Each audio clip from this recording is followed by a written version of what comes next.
based on the challenges and the feedback we heard from this group and others. And so with that, wanting to move into our Q&A, for those of you who are on Menti with the app, we do have a Q&A feature there that we'll be pulling up now where you can type your question into that dialogue bubble. We'll see if we can start answering those questions as they come up. I think similarly, because we wanted to make sure that everybody felt involved here, we have index cards that can be used, and you can also line up with the microphone. So I think with that, we wanted to open this up to Q&A, but I think it'll likely be easiest if you're connected to the Menti product. Point of clarification, there will be a way for you to type in your questions on Menti. Right now we have just a quick question of if you liked the format of tonight's discussion. So before we can move on to the next question, we can all just answer that, and then we'll bring up... How about we do that with a show of hands? Well, because not everybody's using that. And the question is also on the paper survey, so... And so repeating so everybody can hear, before we get to our Q&A, there is a question if you like this new format. We're trying this more real-time technology enabled. At the same time, that is on your written copy, so whichever way you've been interacting with this meeting, please do. If you guys have a question, please come up to the microphone so that everybody can hear it. If you don't want to Some of my colleagues will be walking. or use the app, then we have 3x5 cards that if you raise your hand, we can give you a 3x5 card for your question, and then we can answer it for you. We're tracking it through the computers and others, so we'll be asking those questions as they come through. And my colleagues will go around now to collect your written copies so we can tally those and give you some results on, hopefully, if we can pull the tallies together on what we heard from the room. So I think with that, we'll start with this gentleman's question, and they can start asking some of the questions as they come in. Okay, thanks. I want to make an observation first and then ask my question. Along the Colfax corridor between Colorado and Broadway, you have noted on your map you have 5 mobility hubs. Yet I noticed only one of them at Franklin intersects with the High Comforts bike lane. I guess my question is, are there really mobility hubs if you have to ride along Colfax, or they're difficult to get to if you're a cyclist, or on a scooter or another little type of vehicle? No, definitely. So great question. I think it speaks to some mobility hubs might prioritize the bike connection, while other mobility hubs are focusing on walking connections, drop-off connections, things like that. So I think Only one. great. No, I think it's a good point, and actually that's something we should probably look into a little more, is how do we make sure that folks can bike and walk to these mobility hubs for them to be true hubs. And we're taking notes on all of this, so while I might not be jotting this down, my colleagues are helping out. Any questions? Question here? Yes. I understand that the bond funds for bicycle infrastructure improvements include both neighborhood bikeways and protected bike lanes. And I'm curious to know whether there's been any sub-allocation of those funds for short-term solutions, like putting down temporary, rebarge or stopped-in curbs for like a neighborhood traffic circle versus the longer-term fix of concrete and a bike lane. Yeah, so I don't specifically work on the bond projects, and so I don't want to misrepresent those, but I do know that they're thinking of both the short-term and the long-term improvements. So often funding will dictate what can be accomplished, and so it's this, how thin do we want to spread the peanut butter to get it across a lot of projects, or just really invest in one project top-notch. That's sort of a delicate needle to thread there, but I know that that team is looking at both types of improvements. That'll answer your question.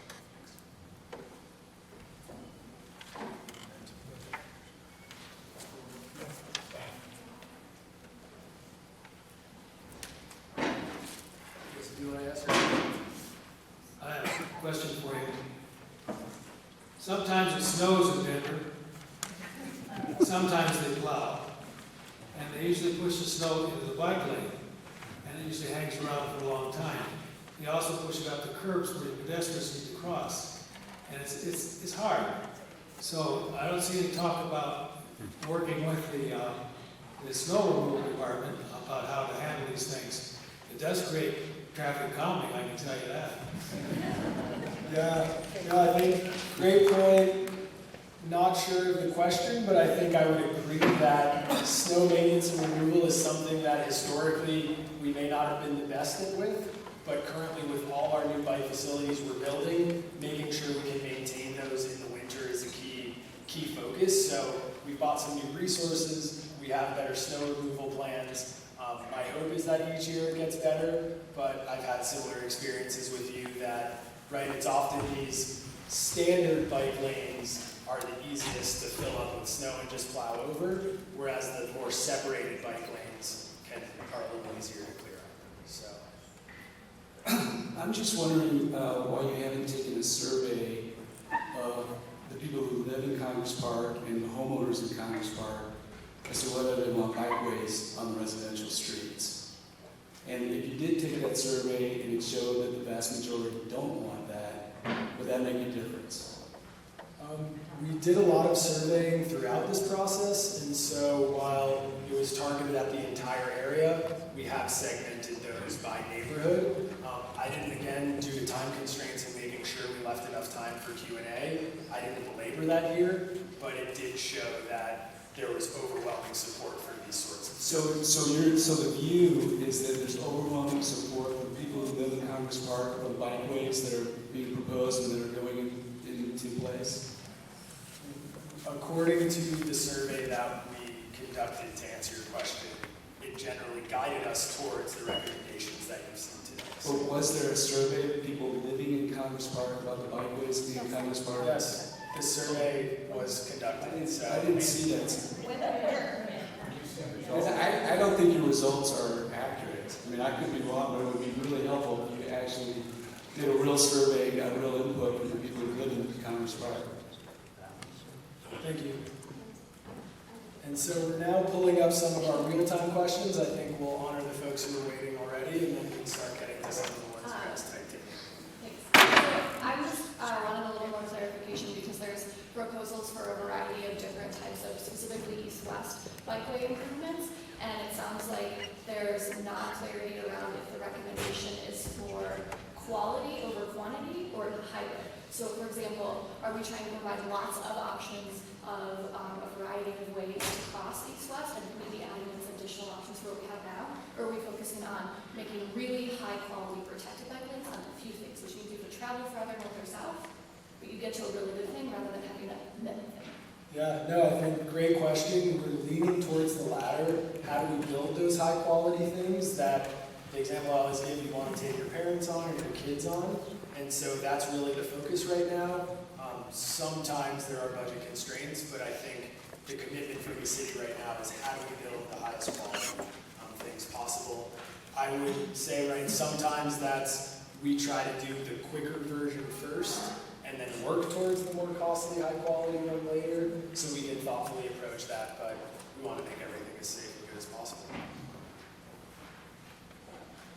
Are you taking into consideration the possibility of pedestrian overpasses, particularly with respect to the students at East High and the people that are getting from one side to the other of Colfax? That's a safety issue that worries me now. Yeah, so I think a lot of the thinking in this plan is how do we make the at-grade crossing as safe as possible so that we don't need to invest in those overpasses, which we know are challenging and kind of discourage crossing. But I think it is a great point that, you know, near schools and some of these other areas, maybe we need to do a little more. So.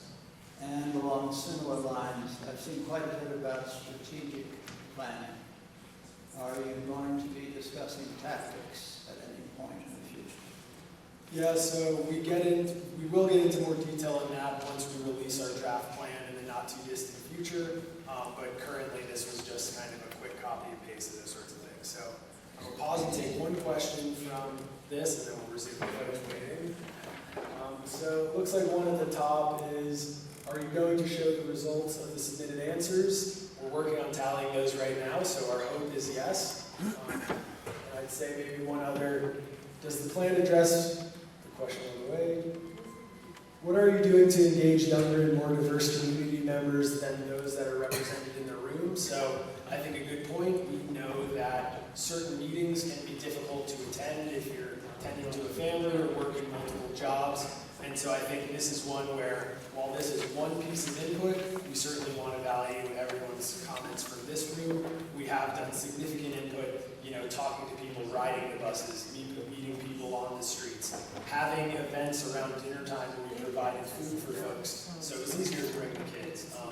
I think we've really tried to diversify our input, and hopefully that shows. So. My name's Jim, thanks for having us here. Yeah, thank you. My question has to do with traffic calming, and wanted to know what sort of considerations being given to traffic calming in general. Because as I look at this map, it's easy to say, yeah, you should slow traffic around businesses or around schools, but it gives me the impression that the traffic calming is maybe focused on some streets that are already very calm. I do a lot of walking and biking in Congress Park, and 6th, 8th, 13th, and 14th can become pretty high speed in a general sense. And just because there's no business on 14th, it's full of homes and people and dogs and children. And the speeding is notable, very notable. And I just don't know if someone's looking to say, is what we're doing, is it effective? Are there other things that can be done to calm speeds in general?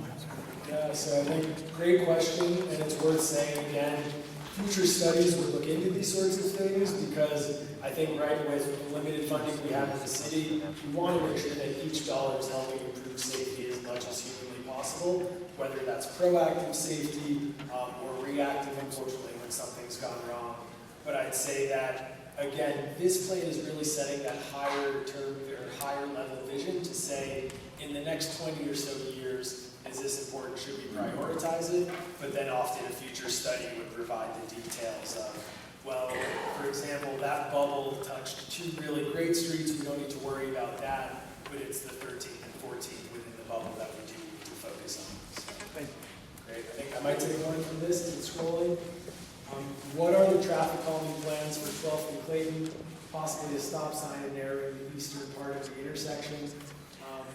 I specifically don't have any traffic calming plans for this right now, I think, other than to say we should do it and that a future study would look into it. So that's often where, so we have a specific answer for that question. Some people that have concerns that the stop signs are actually blatantly this dead end, keep talking quickly, you can just put the stop signs on 12 because there's not that much pass-through traffic on Clayton because it's dead.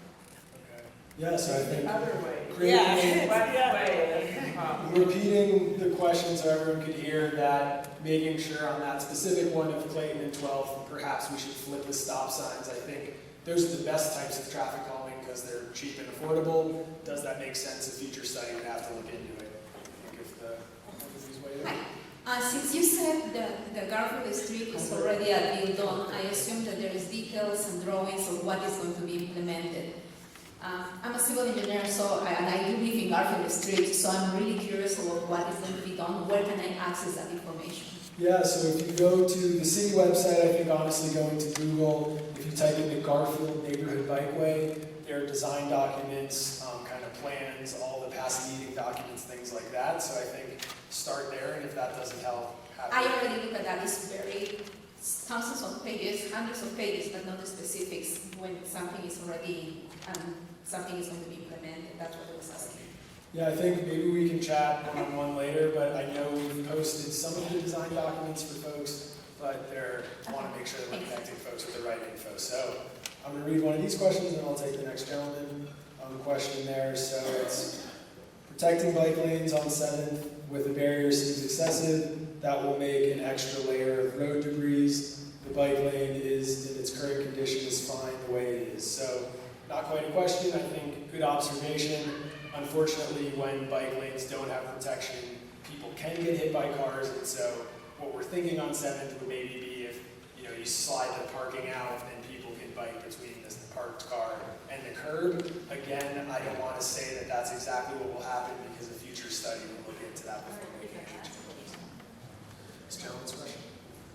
Hi, this is my first reading, so forgive me if this question is kind of ignorant, but has there been any talk of improving like vegetation in like high traffic pedestrian and bike areas? Because for me at least, somebody who bikes and walks a fair bit, whether or not the sun is blaring down my face makes a big difference in how attractive it is to move up.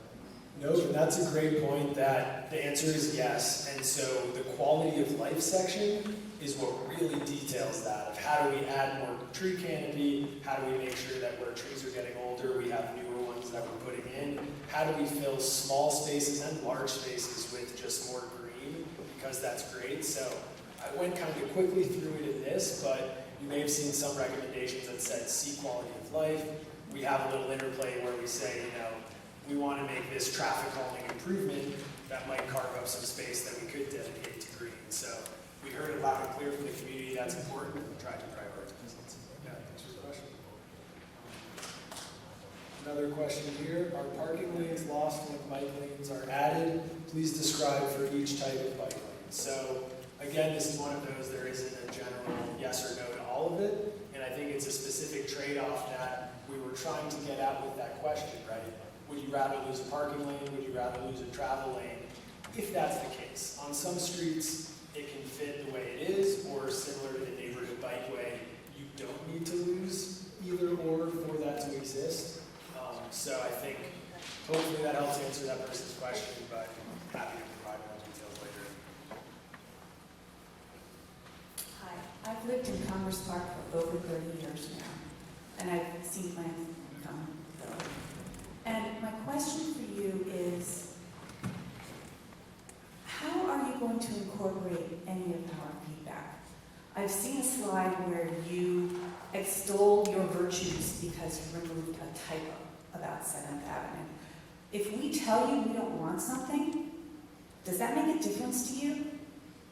Or am I wasting my time here? No, certainly. I mean, we wouldn't be here asking questions, performing these surveys if we didn't want to collect folks' input. So I think that's really not important. really what I asked. What I asked is if the neighborhood as a whole says we don't want something, are you going to incorporate that into the recommendations you give to City Council? We are definitely responsive to what we hear from the neighborhoods. We've heard a lot of feedback on both sides of this, and so I think, right, it's balancing that communal voice That with didn't the city. answer my question. I didn't ask you whether I spoke for the neighborhood. I asked a straightforward question, which was if the neighborhood as a group tells me we don't want something. I didn't say I was. Just move on, you asked. I want to know whether or not you're going to incorporate that. Yes, we take neighborhoods' input seriously. This is really the community's plan, so it's the community that drives what's in this plan. We do have citywide policies that we have to be consistent with, so if everybody in the neighborhood says they want something that is contradictory to what our adopted citywide policy is, we wouldn't be able to put that in the program. As long as what the neighborhood wants is consistent with the city's goals, that's what will be in the plan. Okay, thank you. Taking one of the card questions, and then I'll do a few from the app. It was, I feel that the questions raised earlier were a bit too broad and a bit too leading. How can you say no to reducing drive-alone rates? I think this was a challenge of trying to fit everything into a quick meeting. I would have loved to ask many more detailed questions. As you can see, that would take plenty more time. So I'm sorry it felt that way. Hopefully the Q&A can capture some of that. Ask a few questions from your how can you give feedback for the routes on this map? 3 questions, whether you want to annotate it on the back of your map, so we left a space for written comments, so please do let us know if you have anything there. Please think holistically about planning, adding bike lanes, and impacting parking on Steel in Detroit without other options, e.g. garbage building codes, is frankly not responsible. So, not sure about the question, but definitely something that we need to think holistically about. I totally agree. This is a network, and so it all works together. Thank you. Thank you for coming back and being with us tonight. Certainly. So I think that, at least I'm going to speak for myself, I agree with slower speeds and safer streets. I am a bicyclist. I am a pedestrian. I drive my car. The current Congress Park plan from 1994, I believe it's calls for a four-way stop at 12th and Clayton. 4 years ago, I watched my neighbor get hit. He's not on the Vision Zero report because his injuries weren't sustained to be heavy enough to be on the Vision Zero report. I called DPW reports to ask that the four-way stop get installed. I was told that that wouldn't happen because there's already a four-way stop, one intersection west at 12th and Elizabeth. That doesn't do anything for calming the traffic that's going from east to west on 12th. I was then told that it's because there is a bike lane on 12th and bicyclists don't want to stop. I'm a bicyclist. I'd say I'd be happy to stop to not watch someone else get hit at that intersection. I guess I want to know, because I feel like I know my streets better than anyone in the city. Like, I know the streets I live on. I don't know the streets as well in other parts of my neighborhood. But I would really like to know, like, there are other things like the alleyway between Detroit Street and Congress Park. That alleyway itself, all these cars, you can just sit there at rush hour and watch cars speed up 11, speed down the alleyway so that they can get on 8th because there's a stoplight stopping traffic on 8th Avenue, so it gives them a straight shot down 8th.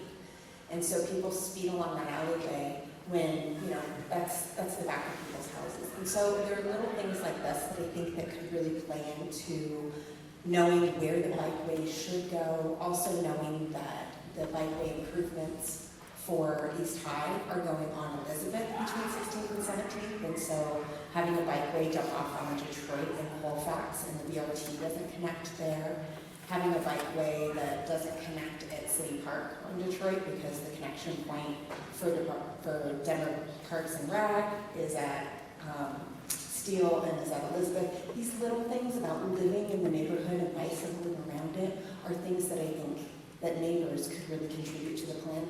And I really want to know, how do we get to that level of contributing without this stuff getting greenlined on the map, without us being able to get this kind of feedback? Definitely, yes. I think a lot of good points made is safety. I just want to reiterate is first and foremost. We all have been touched, unfortunately, I think, by someone being hurt on the street, and so how do we avoid that for everybody is key. I would say it's these meetings, these opportunities. Let's make sure we have an intersection improvement icon at the Clayton intersection you referenced. Let's make sure that we're solving these problems proactively. So I think we're trying to accomplish that in that process, but if we haven't gotten there, let's make sure we're talking through it with everybody. Can we get that stop sign at 12th and Clayton that we requested more than 20 years ago? Oh, yeah. I love the idea. No, I love the idea. Let's get it in the plan. Who do we talk to get the stop sign? Thank you.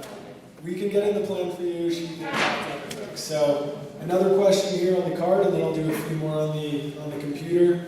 The idea of looking at 11th and 12th together is good. I point out that Elizabeth Clayton commercial area has lots of trucks delivery as well as buses, people on bikes and scooters. Perhaps dividing uses between 11th and 12th might be great. So again, less of a question, but a statement that, again, we heard this from a lot of folks. Trying to fit everything into one street can be challenging, so where does it make sense to split that out and balance it a little bit? Getting at a few questions here.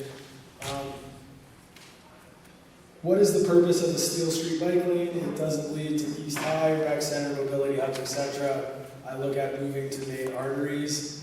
So I think the neighborhood bikeways really focus on these streets that feel a little more calm, those side streets again, but how do we improve those crossings of the main intersections is a big piece of that. I would say it's currently as proposed, there is a BRT stop at Steele, and so trying to connect it to that. Clearly, as those things change over time, we want to keep these plans fluid for it. I think the other option is Steele has a lot of great connectivity, and as I mentioned earlier, there's the traffic signal at Colfax, so making these improvements is perhaps more affordable than some of these other ones. And so while everybody wants to see as much change as possible, we're trying to be responsible with city funds in that way. Can I just add to that? There's also the entrance to City Park off of Steele for bikes. Exactly. So the connection to City Park was another one that I've had thousands of conversations with folks. Forgive me for omitting some of these things. Another question, I did not see specific bike priority crossings called out on Colorado, York, Josephine, 6th and 8th. Those roads are extreme barriers. Can you add? So I think definitely the types of things we should be adding. Can you add priority bike crossings at key intersections on those streets? Let us know if we're missing some of those. Again, we've tried to call them out based on what we've heard, what the data's shown. But if we missed the boat on that, let's have that kind of conversation now. So, great point. Next question. Thank you. Just some feedback since you asked what we thought about the meeting format. So I've heard some people on the way out, and they said they had trouble hearing like the questions and such, because you were taking questions from the audience, and then some people were being shouted down, other people's questions were just being answered. So there were some issues with that, just to kind of give you some feedback. Also on your computer display, some of the questions seem rather leading, so that may skew your data one way or the other. You can't ask leading questions in court, whatever you ask them here. So to get to my question, what is your plan with BRT during construction? Obviously, you're going to close 2 lanes once BRT is open, but obviously there will be a construction period that will impact a lot of folks along that corridor. So we already know that we have some traffic issues. What's the plan when they exacerbate for a period of time during construction? And how are you getting that data? And have you commissioned studies? And where are you at with that?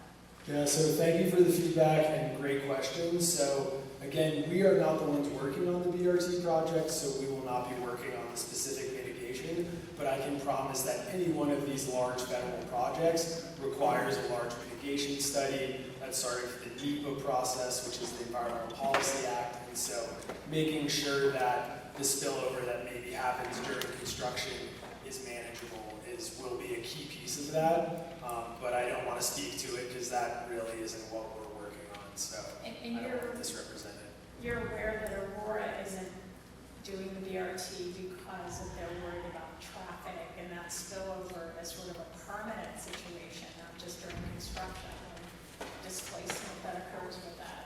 Yeah, no, I think the teams working on that are definitely trying to coordinate with all the other municipalities involved, but as you highlighted, those are real challenges. Because it seems like a lot of this plan is predicated on BRT. That's why I'm asking the question. And if BRT doesn't come to that fruition the way that we think, we have a plan that doesn't meet the needs.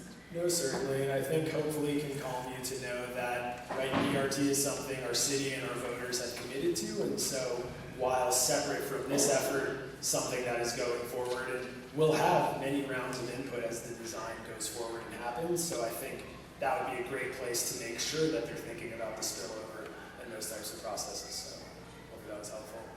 I'll take a few questions from the app here. At a previous meeting, there were several alternatives suggested instead of Detroit Street bike lanes, such as Detroit Street Alley and Elizabeth. Have these ideas been considered? Definitely, I think these are the ones where we've still heard more folks suggesting that Detroit is the logical connection to study down the line. I don't want to represent that that is a done deal. Detroit is very far in the future as one of the projects. Specifically for your neighborhood, it's probably the furthest in the future of the bike projects we have proposed here. So I think we would look at those other ones first, everyone requiring its own study. And whenever we conduct these types of studies, we're looking at, are there parallel corridors that make more sense? I think this alley has been a really great example folks have brought up. How do we make the signals maybe work better to and from the alley, to and from the intersection, things like that. So definitely something that's been considered.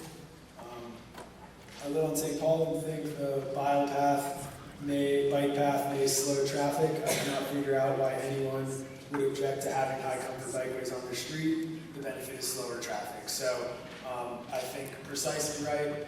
If a lot of the neighborhood bikeway tactics are how do we divert traffic, encourage slower speeds, not make these cut-throughs at busy times for folks. So that's exactly what we've heard from a lot of folks, what's caused us to create these draft recommendations, but we do want to make sure that they're sort of hitting the nail on the head there. Next question. It's two-part, really. Part one, Do you test your questionnaire before you use it in public to make sure that it can lead to statistically valid results? Which is also a second question. And second part, what tests are you using to ensure that the compilation you're doing tonight is statistically valid reflects on what the people here are actually saying, not what they think they are saying?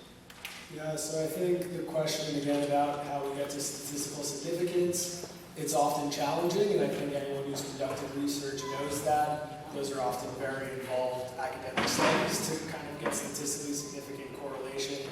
What we've done is a lot of outreach, a lot of meetings, thousands of conversations, thousands of survey responses. So while tonight's questions admittedly from this will not be statistically significant, they at least give us an idea of who showed up and the representative sample that participated. So something we're trying for, but admittedly is quite challenging. Take a few of these and then we'll get to you.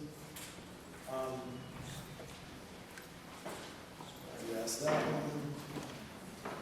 Any way to extend the sidewalk in the alley behind Detroit at 9th and 10th to connect to the sidewalk entering Congress Park.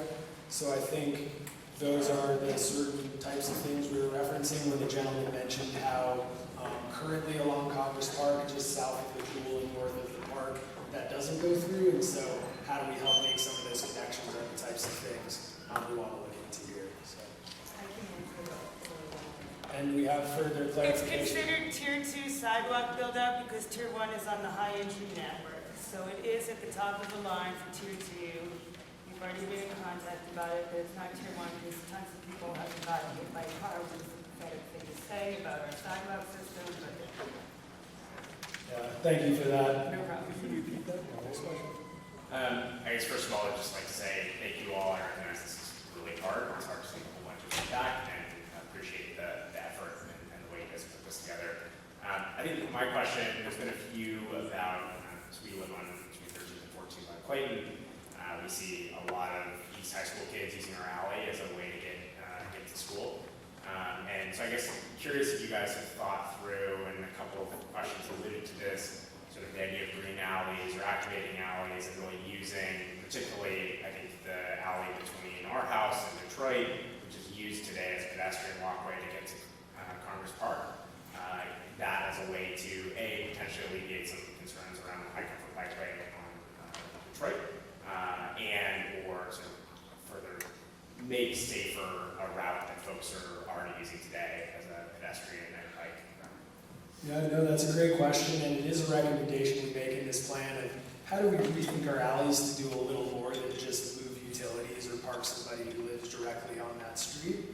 So I think we have recommendations about it in both the mobility section from a transportation perspective and recommendations in the quality of life section for more of a greening and beautifying perspective. But I would ask you if they're not going far enough, maybe how do we make that better? Where are the key kind of connection pieces? Because it sounds like up to east on the north, but where on the south, that's exactly the feedback we want to make sure that those are working well. Cool, thank you. Thanks for your question.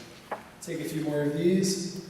Does the plan address making residents of multifamily use the parking already in their building rather than parking on the street, which takes away parking from people who live on the block? So great question, and I think what we're trying to get at with a lot of this curbside management and similarly the TDM questions is how do we effectively match the on-street uses, so parking at the curb, with the off-street uses, which are parking in those buildings? Because I think the challenge that someone's alluding to here is that if you live in a multifamily building, you have to pay to park, but it's free to park on your street, people will probably take advantage of that. So if it's a really challenging place to park and folks are, we're not effectively managing that resource, how do we make sure that we're matching the on-street and off-street uses? And that's exactly what some of those studies will try and get into.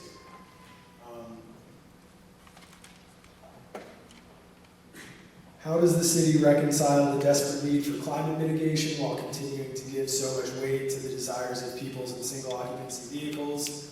Great question, and I think one of those that really drives a lot of the citywide goals we have about mode split and other, because, right, frankly, we're in a challenging time. These things are happening, and so how do we encourage people to get around? Because people still need to get around. We certainly don't want to limit people's mobility.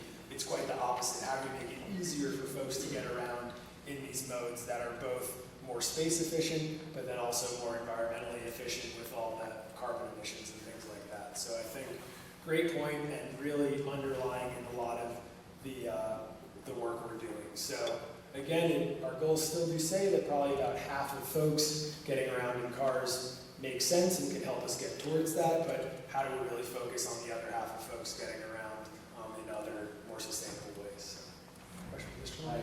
Thanks. I want to first recognize, I want to say that I recognize that this is a mobility presentation, but I think that talking about this stuff without analyzing it in the context of the built environment and what the proposed density is in the rest of the plan and how that interacts with the density that we're already facing in this neighborhood, you can't separate the two. You can't look at them in silos.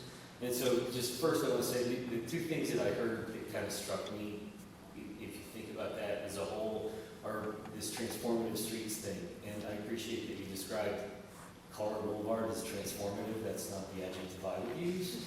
But certainly, yes. But the concern for me that I heard out of that is essentially that there is no recognition really of what the problems are that have already been caused by the density that's been created around Congress Park and how that's impacted traffic. And really all I'm hearing about transforming that street to be more mobility friendly is basically about providing people with bus passes and making buses faster and more reliable. One. Two, the transportation demand management, it kind of has the same ring to me. What I heard you say was that you're talking about analyzing whether or not it makes sense to basically allow people building new apartment buildings or retail, so developers to have lower parking requirements in exchange for building near a bikeway. Is that right? Or providing bus passes to people if they're coming to a concert or going to a movie? And so my concern about this, and this is my question is with all that is the background, what studies did you perform regarding what the impact has been of traffic and speeding and aggressive drivers and all those things in and around our neighborhood that are already a function of the density that's been created around us? And have you also performed any studies and analyses of what the added density are that are proposed in the rest of this plan? And how do those things interact? And is providing bus passes and building new apartment buildings on bike paths enough to mitigate the harm that we're already dealing with and adding density? Is this enough? No, I think great question and a lot of good points made. From the transportation demand management piece, it is certainly more than the few examples I gave. So, right, if you move into an apartment, you get 2 parking spaces as part of your rent. I'll probably have 2 cars there that I drive pretty regularly. If that isn't the case, but I get access to other transportation modes, stipends, things like that, I'm much less likely to do so. And so it's kind of building on that. Again, it's a little more nuanced. I would say that to your question of sort of mitigating the future growth and how that impacts and kind of existing conditions. We did a really robust data analysis before jumping into this, whether it's counts, speed, crash analysis, the things I didn't want to belabor this group with, but really kind of diving into the weeds of what's the challenge today. Then looking forward and saying, right, there are options if we can do nothing or we can do something. And with more growth, doing nothing just really leaves us in a worse off place as is. And so what a lot of this is trying to say is, how do we direct the transportation and encourage people to move to these neighborhoods or relocate these neighborhoods or continue to age in these neighborhoods in a way that is a little less impactful on the current traffic. So that's what we're trying to accomplish here, and I think thoughts on how to do that better are exactly what we want to tease out tonight. So let me make the question more clear. Are there proposals that you're planning on putting in the plan that would lessen requirements of developers or allow added height or other density on corridors where they wouldn't have been approved before because you're proposing to lessen the requirements of people adding density for things like parking or having to perform traffic studies, etc.? I'm not against encouraging people to use buses or other modes of transit, but to lower the requirements for people to mitigate the damage that would happen seems irresponsible and premature.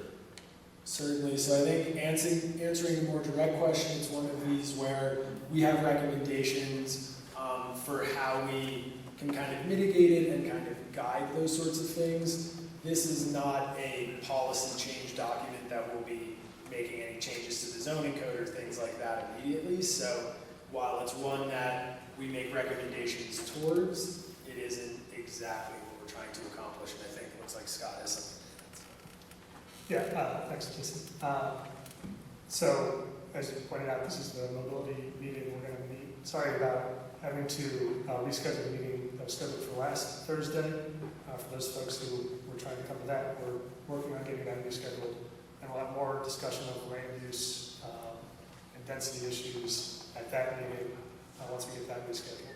But to answer your question about allowing additional height or additional intensity, the current draft recommendations say that should only be allowed in certain locations and in exchange for community benefits such as providing additional affordable housing, additional public open space, or other community serving uses. So reducing parking is not one of those community benefits in the current.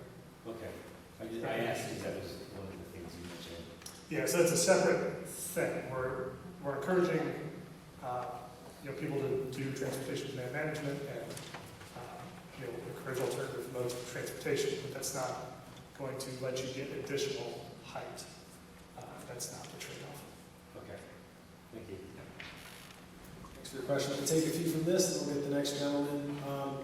It's disappointing the recent paving and curb reconstruction on 13th and 14th Avenues did not include curb extensions as suggested in this plan. I think the challenges of the plan being underway as opposed to adopted when those happened, right? Those are the sorts of things that these plans aim to inform is as we're doing our regular paving, as we're making those annual changes, how do we loop in the improvements that are very thoughtfully developed with the neighborhoods? So I share that disappointment and hopefully we don't miss those opportunities again.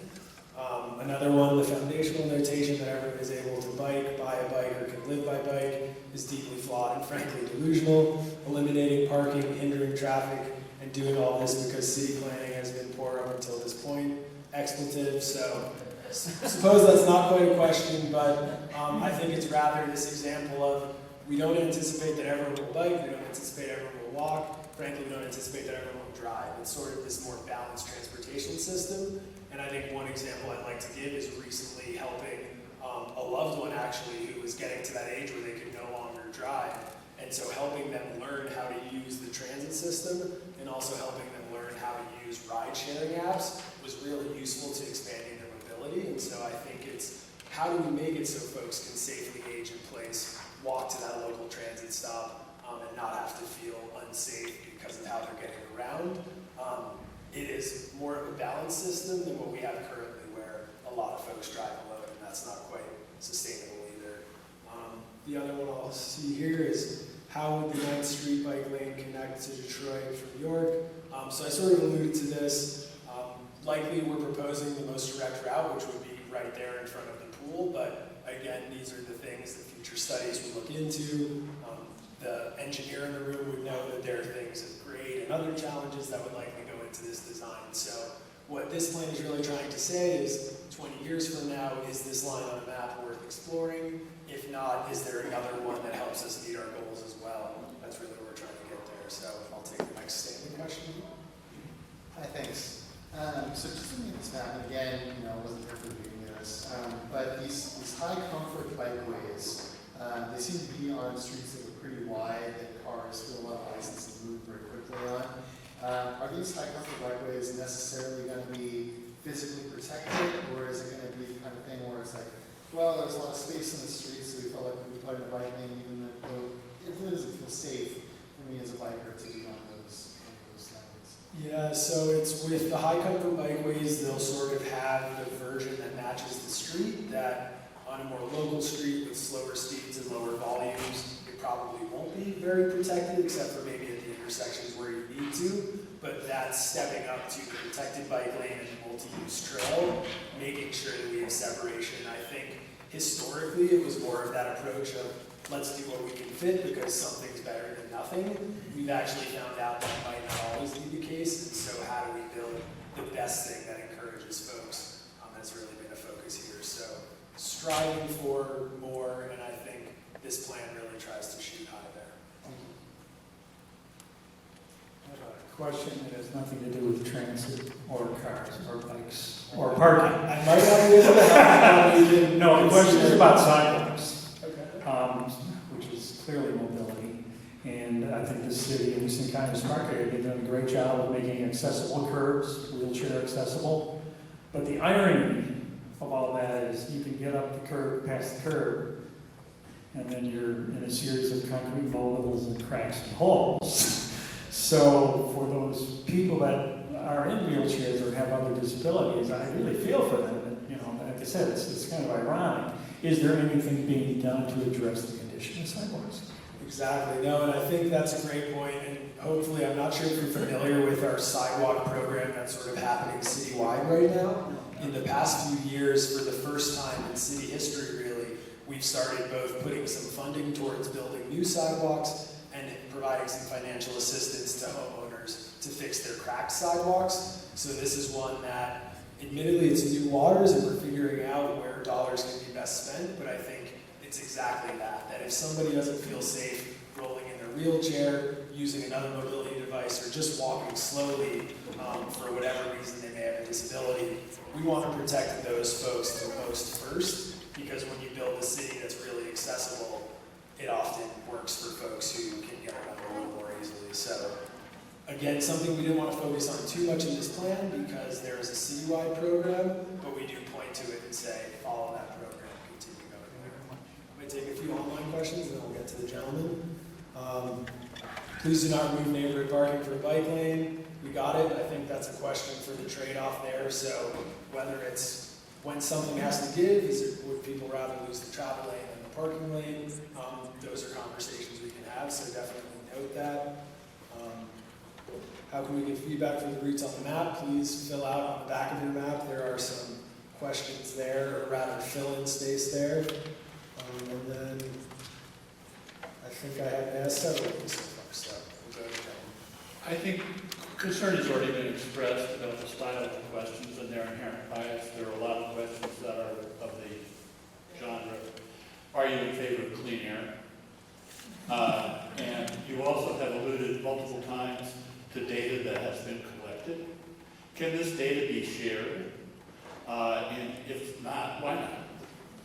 Certainly. So transparency is definitely something we're very fond of here. And so whether it's released directly in the plan or as part of its appendice for something that we may not want to have formally adopted through the city process, that can be a good way to get that information out, because all of these decisions are baked, or rather recommendations that are drafted at this point, are baked in very kind of detailed data analysis. And I forgot your first question, but It had to do with the bias inherent in your question structure. And I just wanted to have the data, raw data, shared, particularly specific to neighborhoods like Congress Park. great. So I'm not sure if we've been able to tally everything, because great, we can get to our last standing question. If there are any I didn't get to, we'll kind of do some quick questions, we'll share the data. But I think it was really this challenge of threading the needle, right? We have 2 hours, we wanted to make sure to leave about half of that for Q&A, and so we wanted to kind of balance how general can we get, similarly, how broad is reasonable. So I'm not sure you understood my question. I'm interested about the data that underlies your planning assumptions, not the data from tonight, which I don't think is terribly useful. excellent, and so that's what I was hinting at earlier, that much of this will be placed in the plan. Similarly, we'll include some of those things in appendices as well, and so as the drafts come out, please keep an eye on that. I think we have another single question.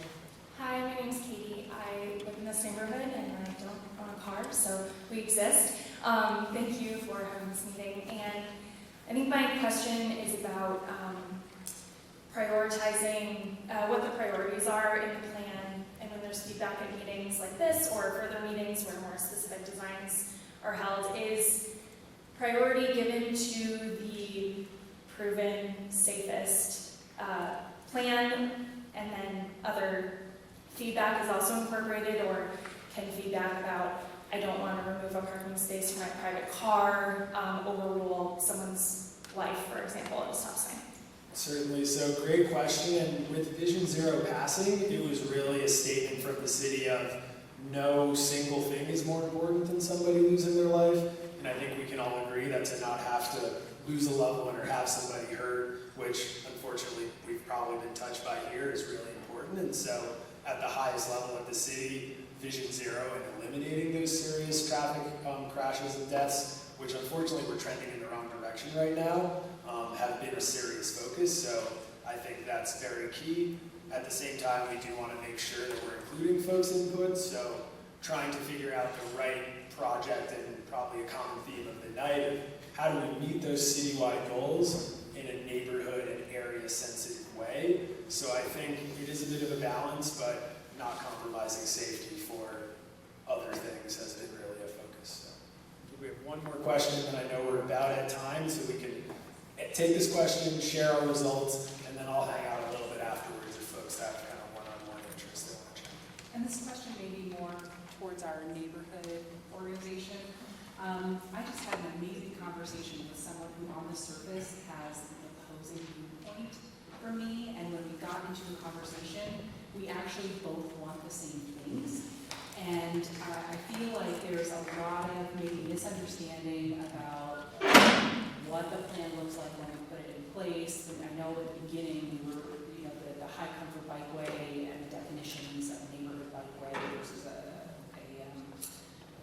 buffered bikeway were really prominent. And I'm just wondering if there is another forum where maybe we can get together and talk and constructively discuss our opposing viewpoints, and we may find that we are actually a lot closer together than we think.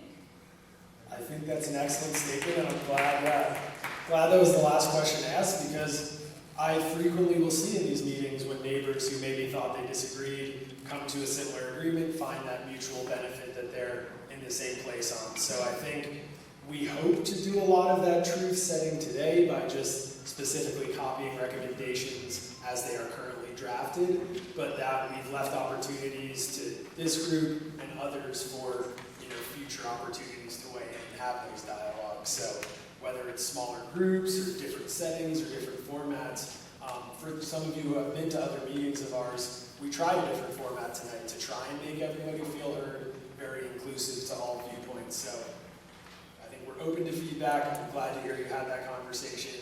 And I think that's exactly where we want to land in a lot of this work is a lot of folks are here and a lot of folks are there. How do we actually get something done that's probably in the middle and a compromise for all of us, but leads to that great city that we want to have in the future that's also safe. So I think that's a good point. With that, I think I'll allow Scott a moment to step through the results we've seen. And we are at times, I don't want to hold folks, but I'll be here a little longer for questions. Thanks, Stephen. And just to follow up on that last question, this meeting was organized by Congress Park neighbors, and we'll be working with them on additional meetings. So I think that's great. If Congress Park wants to organize another meeting in a different format to try to find those points of common interest, we'll be happy to help with that as well. So the first question, I don't have the results of the as blue as your favorite color question. So the first question I do have results for is what neighborhood you live in. You see most of the responses are from Congress Park, a couple from City Park and Cheesney Park and other neighborhoods. How did you get here tonight? The majority of people walked, which is great. Quite a few drove alone. Quite a few carpooling and biking, which is also great. So the first sort of substantive question, do you agree with the mobility vision of reducing driver rates and making it easier for people to use other modes? The majority said yes, a few said no, and then quite a few said we need more information. So that's something we need to do a better job of explaining and understanding what additional information people want to help them make their decision on this. So I noticed a lot of people put notes in the survey response, so that's great. We can look at those notes to help understand what people's questions are. Do you agree with the mobility vision of zero traffic deaths or serious injuries on streets in Congress Park? Vast majority there said yes. A few said need more information. Do you think transformative streets that prioritize safety in certain modes of travel are a good idea? Again, the majority said yes, but again, quite a few say we need more information, so we need to look at that some more. Do you think improving bicycle infrastructure to create a safe network of bike-friendly streets and facilities is a good idea? Again, a majority say yes, and quite a few say we need more information.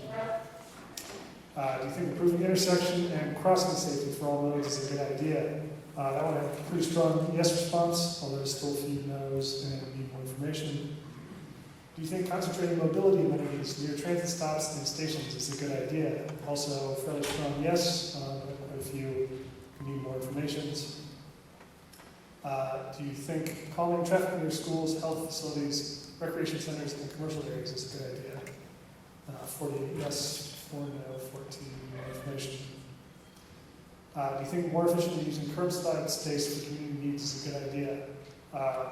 So that one, there's not a majority. The largest group said yes, but almost as many said we need more information. So that's a complex topic. Stephen went through it pretty quickly. So that's definitely something that we need to talk more about. I know parking is something that folks in Congress Park are concerned about. So that's something we can have more conversations about in the future. We'll move around. Do you think strengthening parking management tools that reflect the city's strategic parking rules is a good idea? That one, most people said they need more information. So again, a complex topic that we'll be happy to talk with you more about. Do you think using transportation demand management strategies and incentives to encourage sustainable transportation is a good idea? More said yes, but again, quite a few need more information on that one as well. For Congress Park, we would have preference to lose a parking lane and keep a travel lane in trade-offs. Do you agree? That one, the majority said no, so they're telling us you would rather lose a travel lane to keep parking lanes from this. So that's good information, although still quite a few saying we need more information. So we'll continue to have conversations about that, because now we have conflicting direction from you from 2 different time points. So that's something we'll need to continue to look into. And I do like the format of tonight's discussion. Definitely split on that. So Stephen said we're trying something new. Glad some folks liked it. Unfortunately, it didn't work for everybody, so we apologize for that, for those who found it frustrating or didn't like it. But thanks for coming out. Several of the members of the audience asked who they could email to give feedback about very specific issues. Can we give them your emails? Is that the best way? Because I realize there was a big topic here that was covered, but people still are feeling like the 12 complaint thing came up over and over, and there are other issues. So should we promote that they should contact Stephen and Scott with that feedback? Yes, yeah, please contact us. And if it's specific safety issues, contact the council office. If I may say, if it's something current, Yes. as in not doing planning 20 years down the road, I am Councilman Chris Hines, neighborhood liaison for Congress Park. So if it's something like the stop signs, which is like something you want now, not something that is about future planning, then you can contact galia.halpern@denvergov.org. Yeah, so if you have any immediate safety concerns or anything you want to see happen now, not 20 years in the future, contact the council office, Councilman Chris Hines. They'll be more use than we were putting it in a 20-year plan. So I think that's it. Thank you all for coming out tonight and sticking around. Thanks to you for walking us through that. Like I said, we have the land use meeting coming up soon once we get it scheduled, so Congress Park will get that information out once it's available. Would you guys be open to another meeting about a sit-down meeting with Max for this? So, two questions here at the same time. First is community-wide workshops. We do not have scheduled yet. We are working on scheduling that. We expect to have the draft plan out here in the next few weeks. Give folks some time to review that, and then we'll have a big community meeting with all 6 neighborhoods to talk about that. We had Miles' question was, would you be willing to sit down with a map and smaller groups to talk about the mobility? Because we yes. have some really good ideas. Yes, we will. All right, thanks everyone. Thanks for your time, guys.